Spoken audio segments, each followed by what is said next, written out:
Assalamualaikum warahmatullahi wabarakatuh. Perkenalkan, nama saya Piardia Garini dari kelas B25 dengan NIM 102254048. Di sini saya akan memaparkan materi tentang Ma'rifatul Insan. Oke, kita langsung saja ke pembahasan. Yang pertama yaitu Ta'rif Al-Insan, yaitu pengenalan manusia. Manusia adalah makhluk ciptaan Allah Subhanahu wa Ta'ala yang berperan penting dalam kehidupan di muka bumi. Manusia juga dipandang sebagai makhluk yang paling tinggi derajatnya dibandingkan dengan makhluk Allah lainnya. Asal penciptaan manusia menurut Al-Quran yaitu ada dua. Yang pertama yaitu tanah. Dalam Quran Surat Al-Isra ayat 28, dan ingatlah ketika Tuhanmu berfirman kepada para malaikat, sesungguhnya aku akan menciptakan seorang manusia dari tanah liat dan kering yang berasal dari lumpur hitam yang diberi bentuk. Yang kedua yaitu ruh. Dalam Quran As-Sajdah ayat 9, kemudian menyempurnakan dan meniupkannya ruh ke dalamnya roh ciptaannya, dan dia menjadikan bagi kamu pendengaran, penglihatan, hati, tetapi kamu sedikit sekali bersyukur. Unsur manusia ada 3. Yang pertama yaitu hati. Di dalam hati inilah terletak al-ajmu, yaitu tekad, keputusan, niat, dan rencana bersyukur dari keyakinan. Akan tetapi, Allah memberikan kebebasan kepada manusia untuk memilih jalan yang lurus, yaitu taat kepada Allah, atau mau belok, ingkar kepada Allah. Yang kedua yaitu akal. Akal termasuk karunia Allah yang terbesar bagi manusia. Dengan akal itulah manusia dapat memahami berbagai hal yang Allah ajarkan kepadanya. Yang ketiga yaitu jasad. Sebagai pelaksana, sebagai apa yang telah ditekadkan oleh hati dan direncanakan oleh akal, tanpa jasad, tekad, dan pengetahuan hanya akan menjadi impian dan teori yang kosong. Untuk apa sih manusia diciptakan? Yang pertama itu untuk ibadah. Dalam Quran Surat Az-Zariyat ayat 56, dan aku tidak menciptakan jin dan manusia, melainkan supaya mereka mengabdi kepadaku. Yang kedua yaitu untuk menjadi khalifah. Allah akan memperhatikan dan mencatat semua perbuatan manusia dalam melaksanakan tugasnya itu. Apakah sesuai dengan diperintahnya atau tidak? Oke, kita lanjut di materi yang kedua yaitu Hakikatul Insan, yaitu hakikat manusia. Manusia adalah makhluk yang diciptakan, bukan khalik atau pencipta. Sifat manusia ada 4. Yang pertama alal fitrah, yaitu di atas fitrah. Fitrah adalah sifat asal, kesucian, bakat, dan pembawaan. Manusia diciptakan alal fitrah, maksudnya adalah diciptakan oleh Allah Ta'ala, berada dalam kecenderungan kepada kebenaran dan patuh kepadanya. Yang kedua yaitu lemah. Kelemahannya terutama dalam menghadapi godaan hawa nafsunya. Kadangkala mereka mengalami lemah azam, tekad, oleh lemah iman dan lemah kesadaran. Yang ketiga yaitu bodoh. Meskipun Allah menciptakan manusia itu lemah dan bodoh, tetapi tetap diberikan amanah oleh Allah Subhanahu wa Ta'ala.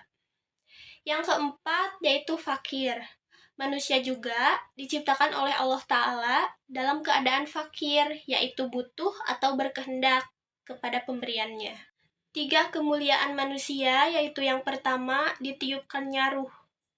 Allah Ta'ala memuliakan anak-anak Adam karena furlahu, telah ditiupkan ruh ciptaan Allah Ta'ala kepadanya. Yang kedua memiliki keistimewaan.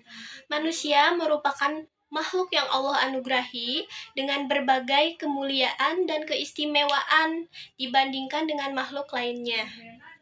Yang ketiga yaitu ditundukkan alam padanya. Manusia pun dimuliakan oleh Allah Ta'ala karena musakhorin lahu, telah ditundukkan alam ini kepadanya. Selain dimuliakan, manusia juga dibebani. Ada 2 beban besar yang diberikan kepada manusia, yaitu ibadah dan khalifah. Lalu, manusia juga diberikan 2 pilihan untuk bebas memilih, yaitu mukmin, beriman kepada Allah, atau kafir, berkhianat atau menolak perintah Allah. Di setiap pilihan yang diambil, pasti mendapatkan balasannya. Jika ia beriman, maka surgalah balasannya. Tetapi jika ia kafir, maka nerakalah balasannya. Oke, kita lanjut ke materi yang ketiga, yaitu tafqahul insan, yaitu potensi manusia. Menurut pandangan Islam, potensi manusia adalah suatu anugerah yang Allah berikan karena Allah menciptakan manusia dalam bentuk yang sangat sempurna. Dengan kemampuan, maka dari itulah Allah membekali manusia dengan segenap potensi yang ada dalam dirinya. Potensi itu meliputi potensi jasmani, ruhani, dan akal. Potensi yang diberikan oleh Allah kepada manusia berupa yang pertama yaitu potensi pendengaran. Arti pendengaran secara bahasa, pendengaran adalah kemampuan untuk mengenali suara dalam manusia. Hal ini dilakukan terutama oleh sistem pendengaran yang terdiri dari telinga, syaraf-syaraf, dan otak. Yang kedua yaitu potensi penglihatan. Penglihatan adalah kemampuan untuk mengenali cahaya dan menafsirkan salah satu dari indera. Yang ketiga yaitu potensi hati. Menurut Al-Ghazali dan Al-Muhasibi, hati adalah raja yang mengawal semua kegiatan yang berlaku pada roh, nafsu, dan akal. Selain diberi potensi, manusia juga diberi tanggung jawab. Tanggung jawab adalah kesadaran diri manusia terhadap semua tingkah laku dan perbuatan yang disengaja ataupun tidak disengaja. Setelah diberi potensi dan tanggung jawab, ada yang bersikap amanah dan ada juga yang bersikap khianat. Mereka yang tidak mau menggunakan potensi dirinya untuk beribadah diumpamakan oleh Allah Ta'ala dengan berbagai perumpamaan yang hina. Materi yang keempat yaitu nafsul insani, yaitu jiwa manusia. Nafsul insan mempunyai 2 kata, yaitu nafsu dan insan. Nafsu berarti sebuah perasaan atau kekuatan emosional yang besar dalam diri seseorang manusia, sedangkan insan berarti manusia atau diri sendiri. Tingkatan manusia dibagi menjadi 3, yaitu tingkatan yang pertama nafsu mutmainah atau jiwa yang tenang. Nafsu mutmainah dapat diartikan sebagai nafsu yang disinari cahaya, sehingga dapat mengosongkan hati dari sikap tercela dan terhiasi dengan sifat terpuji. Kedua yaitu nafsu lawamah atau jiwa yang menyesali dirinya sendiri. Jiwa ini sebenarnya tidak senang memperturutkan perbuatan mendurhakai Allah, akan tetapi kadangkala ia terkalahkan oleh rasio dan syahwatnya. Yang ketiga yaitu nafsu amaroh, yaitu jiwa yang memerintahkan kejelekan. Jiwa yang dikendalikan sepenuhnya oleh syahwat atau hanya cenderung kepada hawa nafsu. Itulah keempat materi dari Ma'rifatul Insan yang bisa saya paparkan. Mohon maaf apabila ada kekurangan. Sekian dari saya. Wassalamualaikum warahmatullahi wabarakatuh.